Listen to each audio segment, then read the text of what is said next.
आज वही सोनू निगम जो है वो स्कूल में जो पढ़ता था उस समय, वो आज मैं जब देखता था कि आमिर खान के पीछे लड़कियां बहुत दीवानी हो रही हैं, मैगज़ीन देख के छुपा रही हैं, आज लोगों के घरों में मेरी फ़ोटोग्राफ लगी होती है। सिंगर होते हुए, बिना एक्टर हुए लोगों के घर में मेरी फ़ोटोग्राफ लगी होती है। मैं कहीं जाता हूँ तो मैं हैरान हो जाता हूँ कि कभी किसी के फ्रिज में लगी मेरी फ़ोटोग्राफ या किसी के घर पे लगी होती है। तो मेरे लिए बहुत बड़ा सरप्राइज़ है। तो मैं अपने को इन सब बातों से खुश रखता हूँ हमेशा। I keep my self satisfied because अगर इतना मिलने के बावजूद भी अगर मैं खुश नहीं हूँ तो मुझ जैसा एहसान फरामोश बच्चा भगवान का नहीं है। अगर भगवान ने मुझे इतना दिया है और मैं उसके बाद भी कंप्लेन करूँ और ये मांगूँ भगवान मुझे इस साल अवार्ड देना, भगवान मेरे गाना हिट कर दे, भगवान मेरी फिल्म क्यों नहीं तूने हिट की, जाने दुश्मन फ्लॉप क्यों हो गई, हुई तो हुई, कोई बात नहीं, लाइफ गोज़ ऑन। इतना जो मिला वो क्या कम मिला?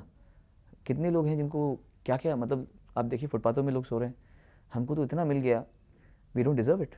इतना मिल गया तो हमने क्या, कौन से मतलब कोई थोड़ी हमारे मोती लगे मुंह में, लेकिन भगवान ने इतना दिया तो we have to be very content. And मैं अपने को हर रोज़ सुबह उठ के भगवान से बोलता हूँ कि तूने मुझे सुबह दिखाई और सुबह सवेरे सुबह दिखाई और तूने मुझे इतना संतुष्टि दी, उसके लिए I am very thankful to you.